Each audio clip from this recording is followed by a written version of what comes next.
Good morning, student. Today we will discuss on political chapter 2, rights of the Indian Constitution.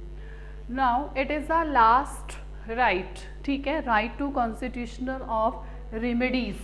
Remedies का मतलब होता है उपचार, ठीक है. रेमेडीज, जब हम कभी बीमार होते हैं या कुछ और प्रॉब्लम होती है तो हम उसके लिए क्या ढूंढते हैं, रेमेडीज देखते हैं. तो इसी टाइप से राइट टू कॉन्स्टिट्यूशन, हमारे जितने भी हमने राइट्स पढ़े हैं, अगर वो हमारे वायलेटेड होते हैं, if our rights are violated, तो हाउ टू बी रेमेडीज, हम उसका कैसे रेमेडीज ढूंढ सकते हैं, ये है राइट टू कॉन्स्टिट्यूशनल रेमेडीज.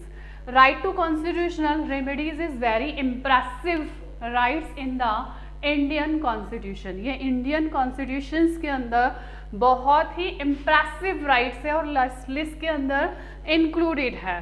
तो राइट टू कॉन्स्टिट्यूशनल रेमेडीज का मीन्स है through which is to be achieved, हम इसको किसके थ्रू अचीव्ड कर सकते हैं. तो यहाँ पर बताया गया है doctor B are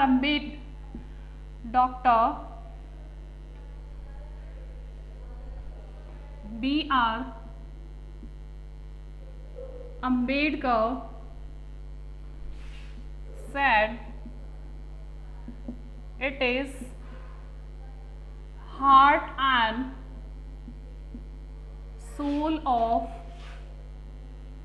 our constitution. ठीक है, तो it is 1 marks question is here. Who said that right to constitutional remedies is a heart and soul of our constitution. heart and soul of our constitution जो है वो किसके through, किसने कहा था, doctor B R Ambedkar. Doctor B R Ambedkar said कि this right, ठीक है, right to constitutional remedies it is the heart and soul of our constitution. ये हमारे कॉन्स्टिट्यूशंस का क्या है, हार्ट एंड सोल. तो why it is so important. तो यहाँ पर उन्होंने ये बोला है कि why it is so important, ये वाला राइट जो है वो हमारे लिए बहुत ज़्यादा इम्पॉर्टेंस क्यों रखता है और उन्होंने इस राइट को हार्ट एंड सोल क्यों बोला था. तो why it is so important, it means because if our rights are violated,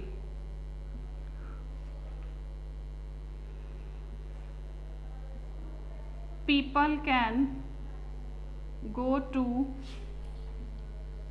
court to restore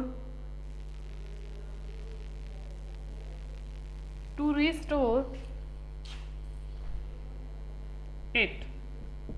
तो यहाँ पर उनके कहने का मतलब है कि restore it in the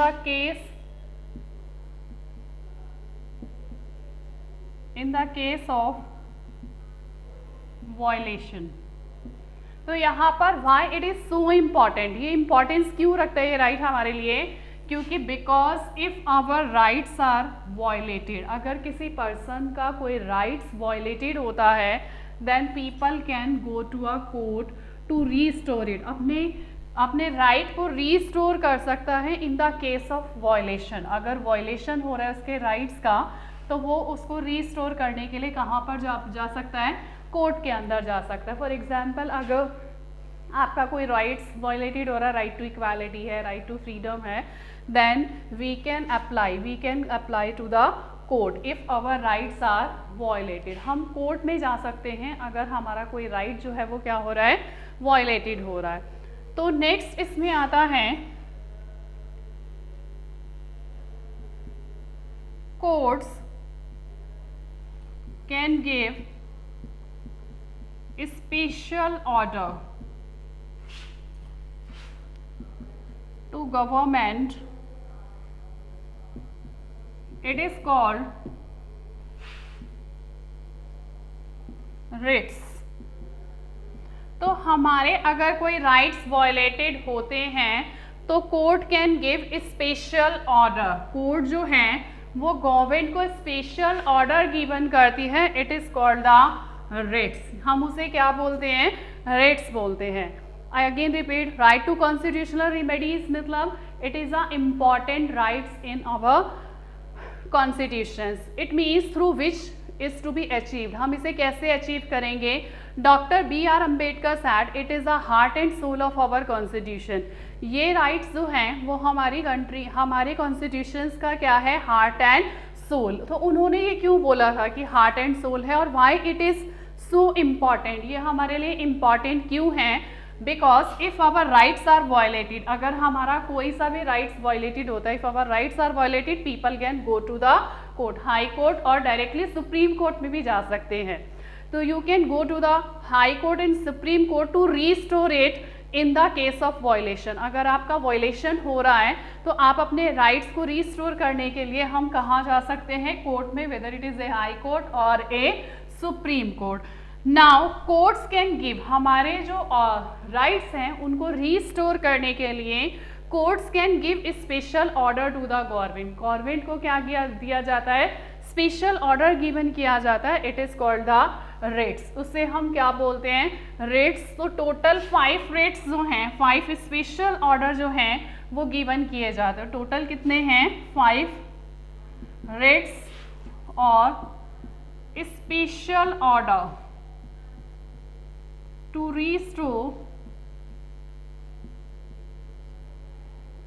restore our rights. हमारे राइट्स को रीस्टोर करने के लिए टोटल 5 रेट्स और स्पेशल ऑर्डर कोर्ट के थ्रू गिवन किए जाते हैं। तो यहाँ पर ये स्पेशल क्वेश्चन आ सकता है कि टू रीस्टोर करने के लिए हमें कितने रेट्स मिले हुए हैं, कितने स्पेशल ऑर्डर कोर्ट्स के थ्रू गिवन किए जाते हैं। तो यहाँ पर कोर्ट्स के थ्रू 5 रेट्स, 5 स्पेशल ऑर्डर और rates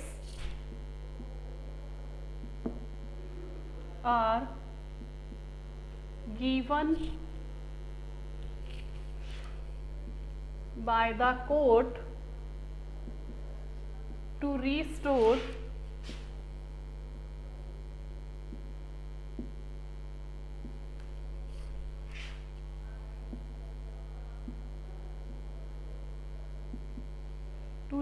the fundamental rights of citizen। तो यहाँ पर कोर्ट के थ्रू 5 स्पेशल रेट्स और स्पेशल ऑर्डर गिवन किए जाते हैं to restore the fundamental rights of the citizen. First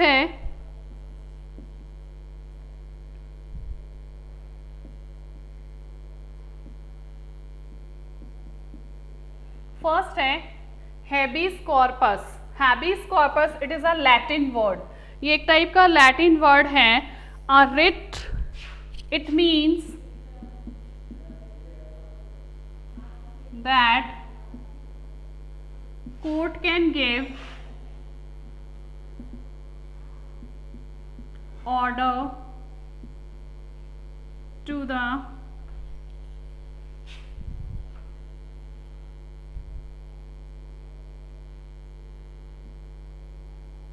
arrested person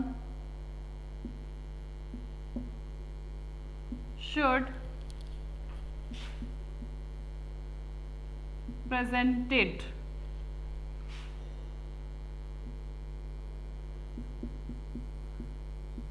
it also gave order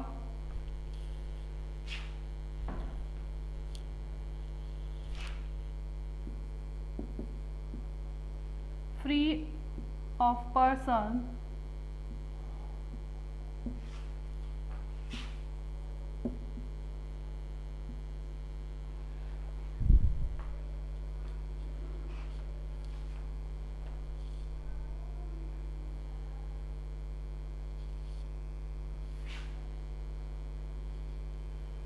in the ground of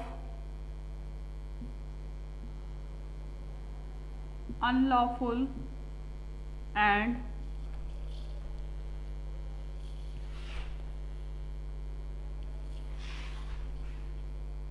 ground of not lawful or satisfactory.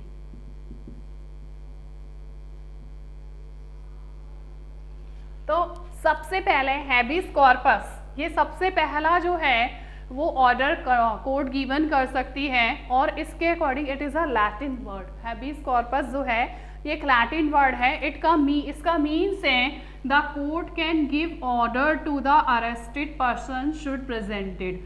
Court जो है वो government को order कर सकती है, पुलिस को ऑर्डर कर सकती है कि अगर आपको अरेस्ट कर लिया गया है बिना किसी रीज़न के, विदाउट रीज़न के, तो आपकी फैमिली से कोई भी मेंबर जो है वो डायरेक्टली कोर्ट के अंदर अपील कर सकता है. तो court can give order to the arrested person should presented. तो कोर्ट ऑर्डर कर सकता है कि जैसे आपने पढ़ा था ना कि 24 आवर्स के अंदर उसे प्रेजेंटेड करना पड़ता है पुलिस को, मजिस्ट्रेट के सामने. तो कोर्ट जो है वो ऑर्डर कर सकती है कि arrested person should presented, arrested person को प्रेजेंटेड करना चाहिए. It also give order to free of person in the ground of not lawful और सेटिस्फैक्ट्री. इसके अलावा कोर्ट जो है वो ऑर्डर गिव कर सकती हैं कि अगर पर्सन को विदाउट एनी रीज़न, अगर वो लॉ के अकॉर्डिंग नहीं है और उसके अगेंस्ट जो है वो सेटिस्फैक्ट्री जो है वो एविडेंस नहीं मिलते हैं, दैट टाइम कोर्ट ऑर्डर कर सकती है कि उसे फ्री कर दिया जाए. तो do you understand? Habeas corpus is the first special order given by the court to protect the fundamental rights of the citizen.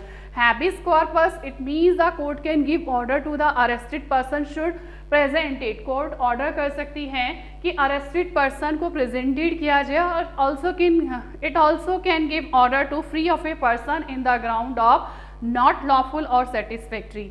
Even वो ऑर्डर कर सकती है कि पर्सन को जो है वो फ्री कर दिया जाए अगर उसके अगेंस्ट जो है वो लॉ के अगेंस्ट नहीं है या फिर सेटिस्फैक्ट्री एविडेंस उसके अगेंस्ट नहीं है. तो ये हो गया habeas corpus. Now the second writs is mandamus.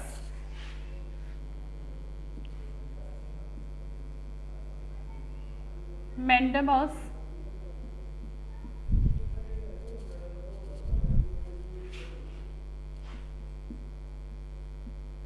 the writs is issued to the court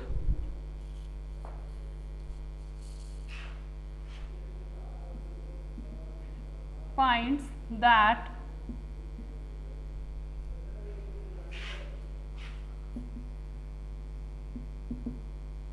particular office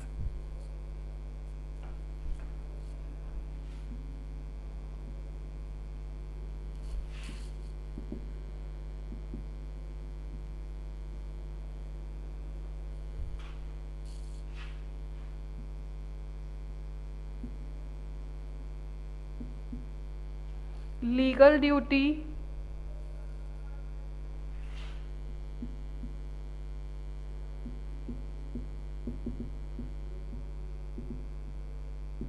infringing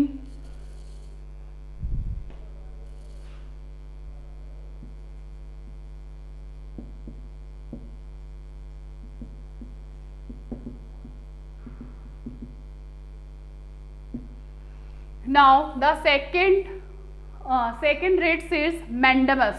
It is also Latin word mandamus. Mandamus का means है the writ is issues to the court finds that a particular office holder is not doing legal duty.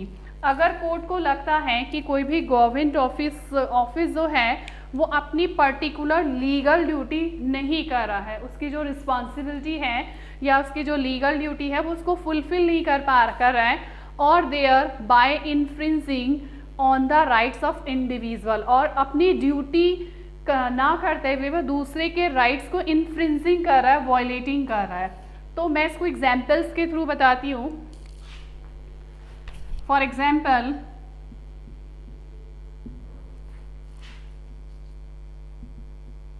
Religious rights. ठीक है, अगर आपकी country या आपकी state के अंदर रिलीजियस राइट्स हो जाते हैं, लड़ाई दंगे हो जाते हैं किसके नेम पर, धर्म के नाम पर, दैट टाइम पुलिस की क्या ड्यूटी है, पुलिस की ड्यूटी है कि वो लॉ एंड ऑर्डर पीस बनाकर रखे रिलीजियस मैटर्स के अंदर। लेकिन अगर कोई पुलिस ऑफिसर जो है वो रिलीजन के नाम पर, अपने रिलीजन, अगर पर्टिकुलर वो क्या है, हिंदू है,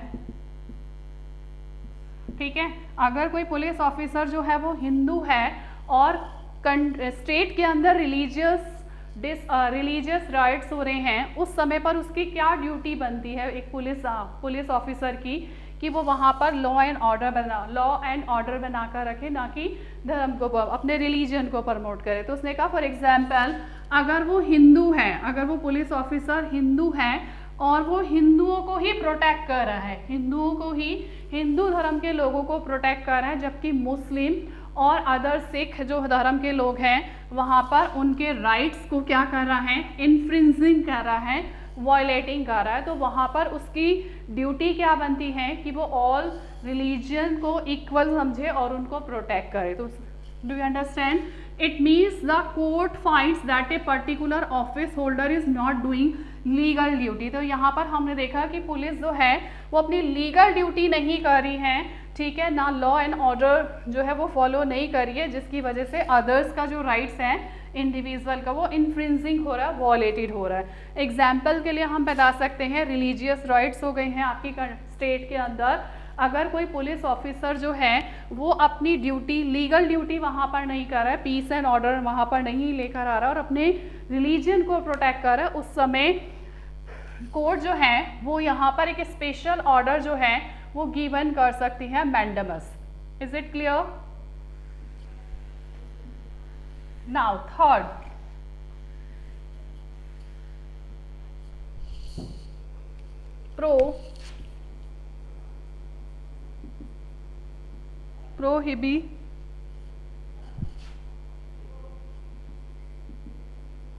prohibition. It means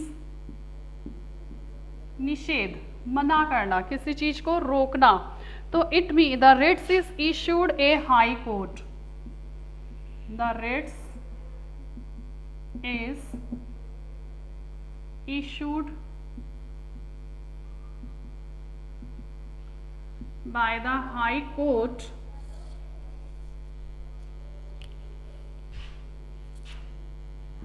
when a lower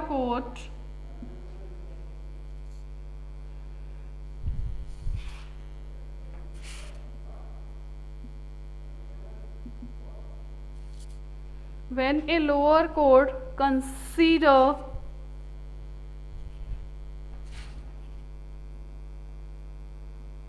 a case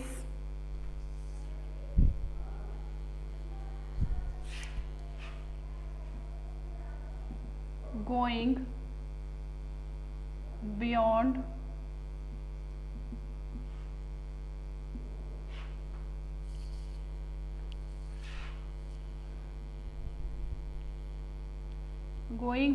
its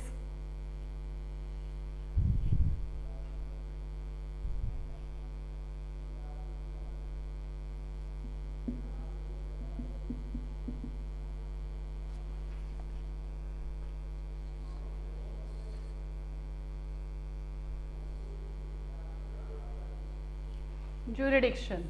prohibition का मतलब होता है मना करना, निषेध, मतलब वो उसके एरिया से आउट है, बाहर है। तो the writs is issued by the high court. High court जो है वो इशू कर सकता है लोअर कोर्ट को writs, मैंने lower court has consider a case going beyond it's jurisdiction। It means specific area. jurisdiction का मीन्स होता है स्पेसिफिक एरिया, कि जो उनका स्पेसिफिक एरिया है अगर उससे वो बाहर जाकर वो कोई केस लेती है तो उसे क्या बोला जाएगा, प्रोहिबिशन। यहाँ जो है यहाँ पर उसने डिसीजन लिया नहीं है, उससे पहले ही उसे रोक दिया गया है। The writs is issued by the high court when a lower court. ये रिट्स जो है वो हाई कोर्ट के थ्रू इशू किया जाता है जब एक लोअर कोर्ट जो है हैज़ कंसीडर ए केस, वो एक ऐसा केस कंसीडर करती है गोइंग बियॉन्ड इट्स ज्यूरिडिक्शन, जो कि उसके एरिया से, स्पेसिफिक एरिया से बाहर है या पहुंच से बाहर है, वहां उसको डिसीजन नहीं लेना। For example,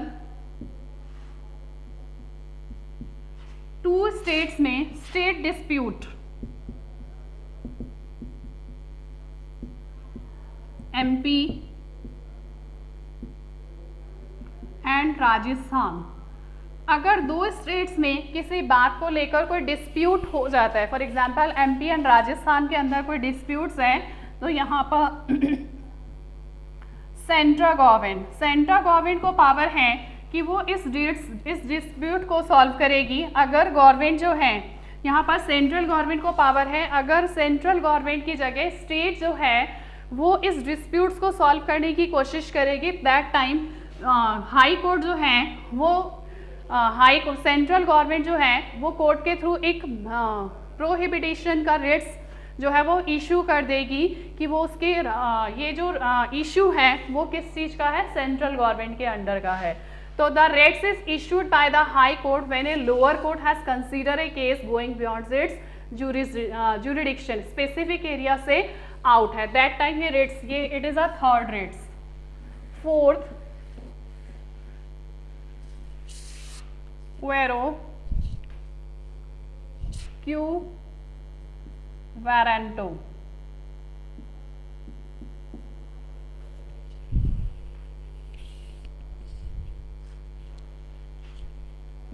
it means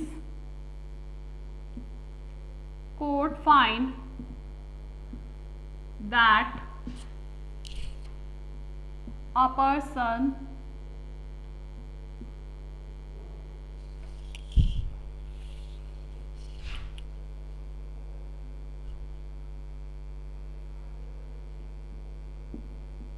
person is holding office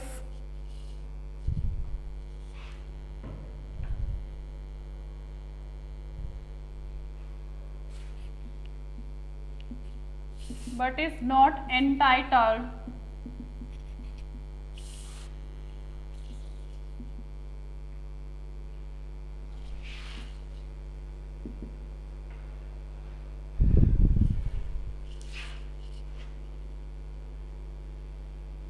to hold office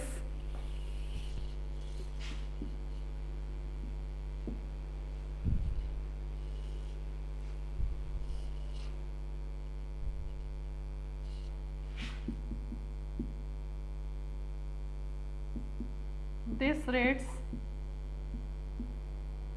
restricted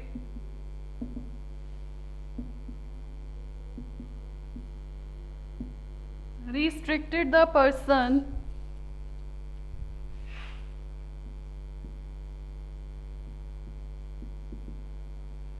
from acting as an office holder. तो quo warranto means, it means the court find that a person is holding office, कि कोई person जो है वो किसी office में कर रहा है but is not entitled to hold that office, लेकिन वो उसके लिए एलिजिबल नहीं है, उस ऑफिस या उस पोस्ट के लिए एलिजिबल नहीं है, तो this writs restricted the person, तो ये रिट्स जो है वो रिस्ट्रिक्टेड करेगी पर्सन को acting as an office holder, वो उस ऑफिस में वर्क नहीं कर सकता है।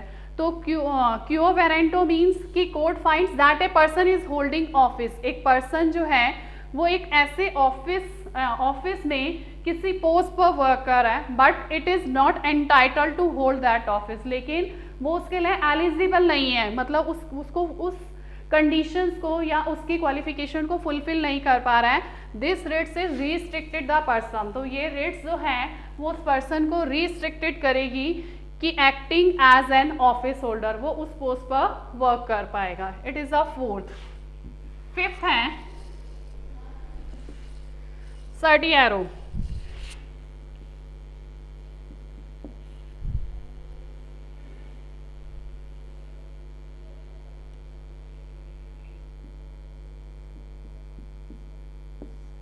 सर्टियरी मतलब it means the court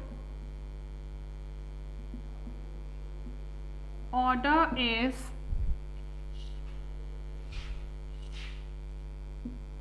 order to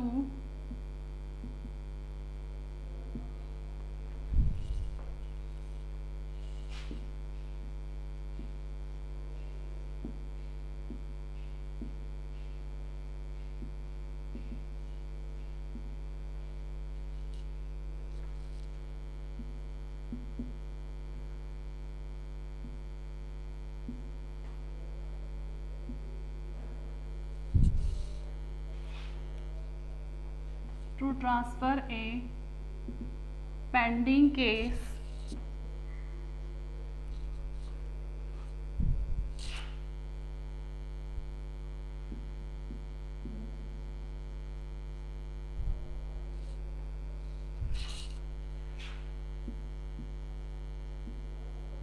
before it to the